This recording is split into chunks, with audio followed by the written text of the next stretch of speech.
वैसे तो कशिश की मम्मी की सभी सहेलियां पसंद थी, लेकिन मधुलिका आंटी की बात कुछ अलग थी। यद्यपि आते ही गले मिलने और हालचाल पूछने के बाद वे एक तरफ से कशिश की ओर से तटस्थ हो जाती थी। फिर भी जब तक वे घर में रहती, उसे पूरे घर में जैसे अपनापन की उष्णता मासूम होती। मम्मी पापा अचानक ही देहरादून छोड़कर दिल्ली आ बसे। यहाँ पर स्कूल और सहेलियां कशिश को बहुत पसंद आई। देहरादून पिछली कक्षा की किताबों की तरह पीछे छूट गया। बस मधुलिका आंटी की याद गाहे बगाए आ जाती थी।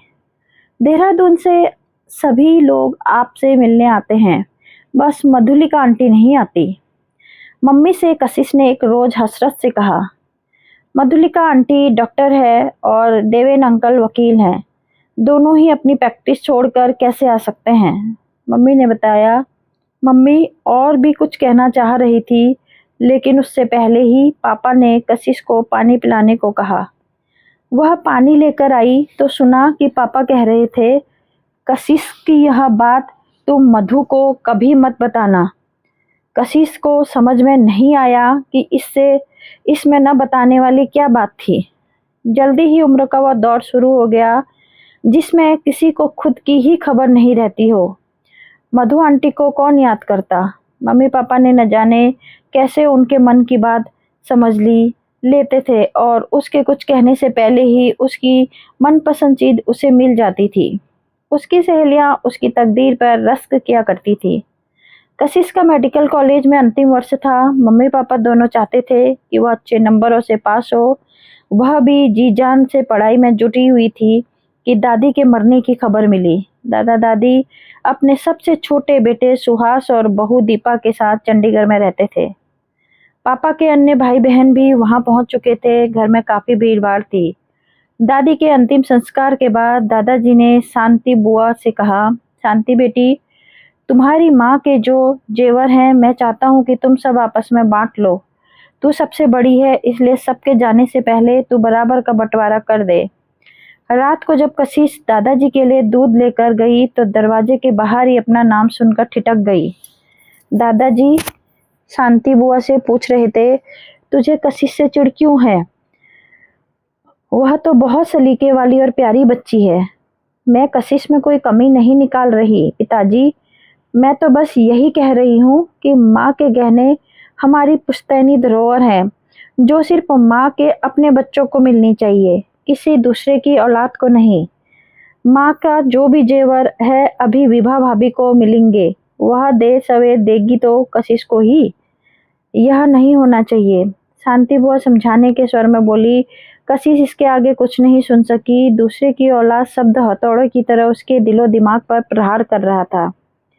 उसने चुपचाप लौटकर दूध का गिलास नौकर के हाथ दादाजी को भिजवा दिया और सोचने लगी कि वह किसी दूसरे यानी किसकी औलाद है। दूसरी जगह और इतने लोगों के बीच मम्मी पापा से कुछ पूछना तो मुनासिब नहीं था। तभी दीपा चाची उसे ढूंढती हुई आई और बरामदे में पड़ी कुर्सी पर निढाल से लेटी कशिश को देखकर बोली, थक गई ना, जा सो जा अब। तभी कशिश के दिमाग में बिजली सी कौंधी, क्यों ना दीपा चाची से पूछा जाए। दोनों की उम्र में ज़्यादा फर्क न होने के कारण उसकी दीपा चाची से बहुत बनती थी और पिछले 3-4 रोज से एक साथ काम करते हुए दोनों में दोस्ती सी भी हो गई थी। आपसे कुछ पूछना है चाची, बताएंगी? उसने निवेदन करने के अंदाज में कहा। जरूर। दीपा ने प्यार से उसका सिर सहलाया। मैं कौन हूँ? कशिश के इस प्रश्न से दीपा चौंक पड़ी, फिर समर कर बोली, मेरी प्यारी भतीजी कशिश। मगर मैं आपकी असली भतीजी तो नहीं हूं ना, क्योंकि मैं डॉक्टर विकास और डॉक्टर विभा की नहीं, किसी दूसरे की औलाद हूँ। यह तू क्या कह रही है? दीपा ने बात काटी। जो भी कह रही हूँ चाची, सही कह रही हूँ। और कशिश ने शांति बुआ और दादाजी के बीच हुई बातचीत दोहरा दी। दीपा झल्ला कर बोली, तुम्हारी शांति बुआ को भी बगैर बवाल मचाए खाना नहीं पचता। उन्होंने कोई बवाल नहीं मचाया चाची, सिर्फ सच्चाई बताई है। पर अगर आप मुझे यह नहीं बताएंगी कि मैं किसकी औलाद हूँ तो बवाल मच सकता है। मैं जो बताऊंगी उस पर तो यकीन करेगी? अगर यकीन नहीं करना होता तो आपसे पूछती क्यों? असलियत जानने के बाद मैं अपने मम्मी पापा से कुछ नहीं पूछूंगी, और कम से कम यहाँ तो कतई नहीं। कभी भी और कहीं भी नहीं पूछना बेटे, वरना वे बहुत दुखी होंगे कि शायद उनकी परवरिश में ही कोई कमी रह गई। तुम डॉक्टर मधुलिका और देवेंद्र नाथ वर्मा की बेटी हो। विभा भाभी और मधुलिका बचपन की सहेलियां हैं। यह स्पष्ट होने पर कि बचपन में हुई किसी दुर्घटना के चलते विभा भाभी कभी मां नहीं बन सकती थी, मधुलिका ने उनकी गोद में तुम्हें डाल दिया था। विभा भाभी और विकास भाई साहब ने तुम्हें शायद ही कभी शिकायत का मौका दिया हो। कशिश ने सहमति से सिर हिलाया। मम्मी पापा से मुझे कोई शिकायत नहीं है, लेकिन मधु आंटी ने मुझे क्यों और कैसे दे दिया? दोस्ती की खातिर। दोस्ती ममता से ज्यादा? तभी अंदर से बहुत उत्तेजित स्वर सुनाई देने लगे। सब ने ऊंचा स्वर विकास का था। मेरे लिए मेरे जीवन की सबसे अमूल्य निधि मेरी बेटी है, जिसके लिए मैं देहरादून से सरकारी नौकरी छोड़कर चला आया। उसके लिए क्या चंद गहने नहीं छोड़ सकता? मैं कल सवेरे यानी आपके बंटवारे से पहले ही यहाँ से चला जाऊंगा। लेकिन माँ की उठावनी शांति बुआ से पूछा, उसके लिए आप सब हैं ना? माँ की अंतिम समय में सेवा कर ली, मेरे लिए यही बहुत है। विकास ने कड़वे स्वर में कहा, जो लोग मेरी बेटी को पराया समझते हो, उनके साथ रहना मुझे गवारा नहीं है। दीपा ने कशिश की ओर देखा और उसने चुपचाप सिर झुका लिया। यह अब नहीं रुकेगा। रोक कर शांति, तुम बात मत बढ़ाओ। दादाजी का स्वर उभरा। उसी समय विकास कशिश को पुकारता वहां आया और उसे इस तरह बाहों में भरकर अपने कमरे में ले गया जैसे कोई कशिश को उसके छीन ना ले। कल हम दिल्ली लौट रहे हैं। कशिश सो, अब तुम सो जाओ, सुबह जल्दी उठना होगा। विकास ने कहा, जी पापा, कशिश ने कहा और चुपचाप बिस्तर पर लेट गई। विकास ने बत्ती बुझा दी। विकास, कुछ देर के बाद विभा का स्वर उभरा, मुझे लगता है इस तरह लौटकर तुम सब की भावनाओं को ठेस पहुंचा रहे हो। शांति बहन जी ने जिस बेदर्दी से मेरी भावनाओं को कुचला है ना, उसके मुकाबले मेरी ठेस तो बहुत मामूली है। विकास ने तल्खी से कहा, जो मेरी बेटी को नकारेगा उसे मैं कतई भी स्वीकार नहीं करूंगा, चाहे वो कोई भी हो, यहाँ तक कि तुम भी। अगली सुबह उन्हें विदा करने को केवल दादाजी, सुहास और दीपा ही थे, और सब शायद अप्रिय स्थिति से बचने के लिए नींद का बहाना कर उठे ही नहीं। घर आकर विभा और विकास अपने काम में व्यस्त हो गए। कशिश पढ़ाई में, हालांकि कशिश को लग रहा था कि चंडीगढ़ से लौटने के बाद पापा उसे लेकर कुछ ज्यादा ही पजेसिव हो गए हैं, लेकिन वह अपने असली माता पिता से मिलने और यह जानने को बेचैन थी कि उन्होंने उसे अपनी गोद से उठाकर दूसरे की गोद में क्यों डाला। उसने मम्मी की डायरी में से मधुलिका मौसी का फोन नंबर और पता तो नोट कर लिया था, मगर वह खत या फोन के जरिए नहीं, खुद मिलकर यह बात पूछना चाहती थी। परीक्षा सिर पर थी और कशिश को पढ़ाई में दिल नहीं लग रहा था। वह यही सोचती रहती कि क्या बहाना कर देहरादून जाए। समीरा उसकी खास सहेली थी, उसी से कशिश की बेचैनी छिप न सकी। उसके पूछने पर कशिश को बताना ही पड़ा, समीरा, मैं नहीं आ रहा कि देहरादून किस बहाने से जाऊं। तू भी अजब भुलक्कड़ है। कई बार तो बता चुकी हूँ कि सालाना परीक्षा खत्म होते ही मेरे बड़े भाई की शादी है और बारात देहरादून जाएगी। मैं तुझे बारात में ले चलती हूँ।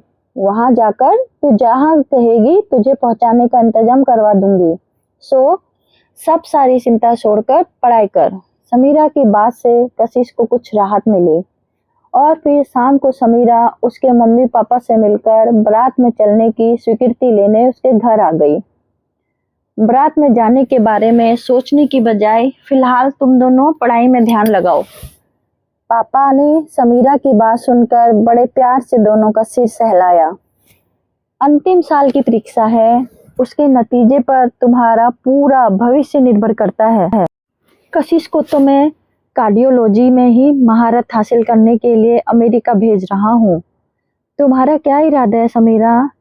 अगर मैं भी कार्डियोलॉजिस्ट बन गई अंकल, तो मैं और कशिश में दोस्ती की बजाय स्पर्धा हो जाएगी और हमारी दोस्ती खत्म। ऐसा रिस्क मुझे नहीं लेना, सो कुछ और सोचना पड़ेगा। मगर सोचने को फिलहाल आपने मना कर दिया है। समीरा हंसी। समीरा को विदा करके कशिश अब अंदर आई तो उसने अपने पापा को यह कहते सुना, मैं नहीं चाहता विभा की कशिश देहरादून जाए और मधु देवेन से मिले। इसलिए समीरा के भाई की शादी से पहले ही कशिश को लेकर कहीं और घूमने चलते हैं। कैसे जाओगे विकास? इस बार आईएमए का वार्षिक अधिवेशन तुम्हारी अध्यक्षता में होगा और वह उन्हीं दिनों में है। कशिश लपक कर कमरे में आई, कहने लगी, मेरी एक बात मानेगी मम्मा? आप प्लीज मधु मौसी को मेरे देहरादून आने के बारे में कुछ मत बताना, क्योंकि मैं शादी की रौनक छोड़कर उनसे मिलने नहीं जाने वाली। पापा के चेहरे पर यह सुनकर राहत के भाव उभरे थे। ठीक कहती हो, अपनी सहेलियों को छोड़कर माँ की सहेली के साथ बोर होने की कोई जरूरत नहीं है। थैंक यू पापा, कहकर कशिश बाहर आकर दरवाजे के पास खड़ी हो गई। पापा मम्मी से कह रहे थे कि अच्छा है कशिश उन दिनों शादी में जा रही है, क्योंकि हम दोनों तो अधिवेशन की तैयारी में व्यस्त हो जाएंगे और यह घर पर बोर होती रहेगी, रहने से बच जाएगी। इस तरह समस्या हल होते ही कशिश जी जान से पढ़ाई में जुट गई। देहरादून स्टेशन पर बारात का स्वागत करने वालों में कई महिलाएं भी थी। लड़की का पिता सबका एक दूसरे से परिचय करवा रहा था। एक अत्यंत चुस्त दुरुस्त सौम्य महिला का परिचय करवाते हुए उन्होंने कहा, ये है डॉक्टर मधुलिका। कहने को तो हमारी फैमिली डॉक्टर और पड़ोसन है, लेकिन हमारे परिवार की ही एक सदस्य है।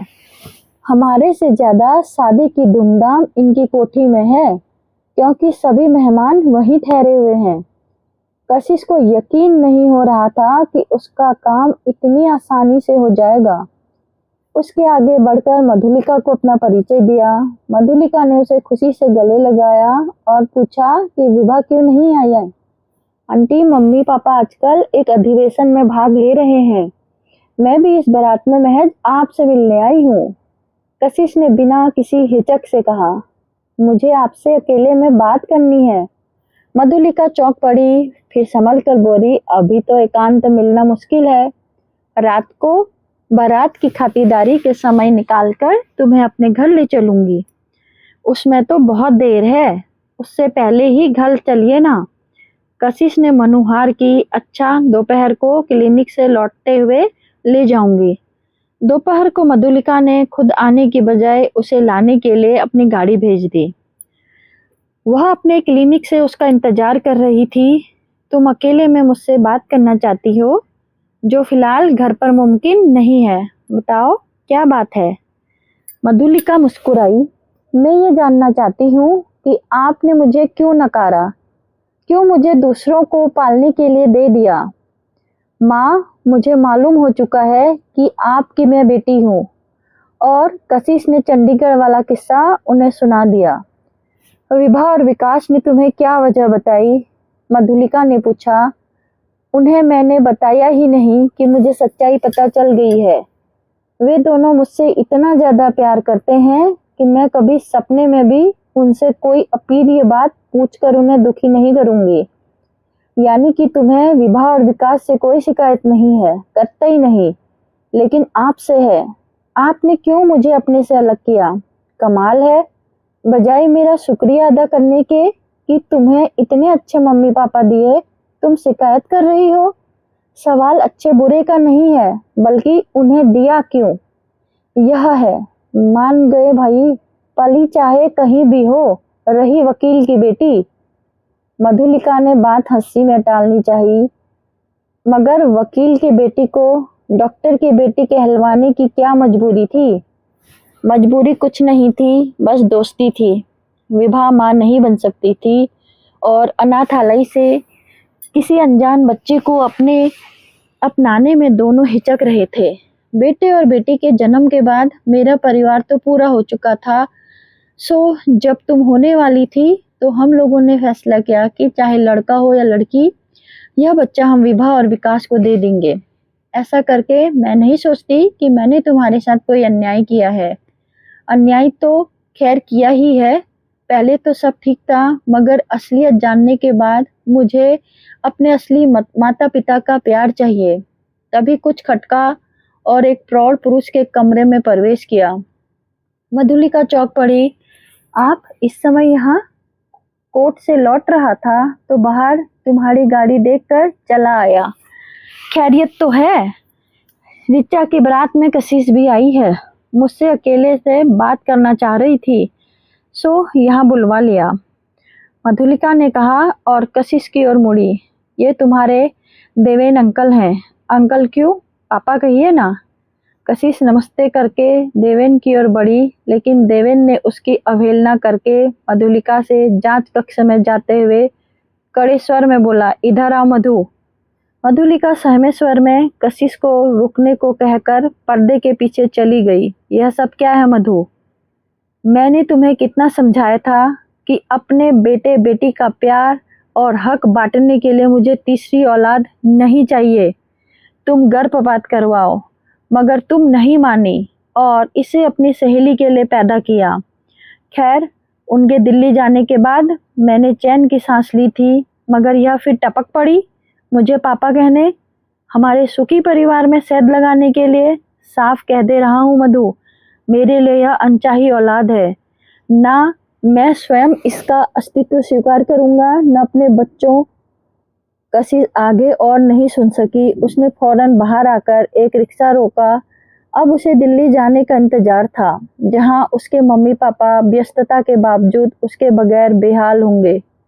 प्यार जन्म से नहीं होता, प्यार तो प्यार करने वालों से होता है, और जो प्यार उसे अपने दिल्ली वाले माता पिता से मिला, उसका तो कोई भी मुकाबला ही नहीं है।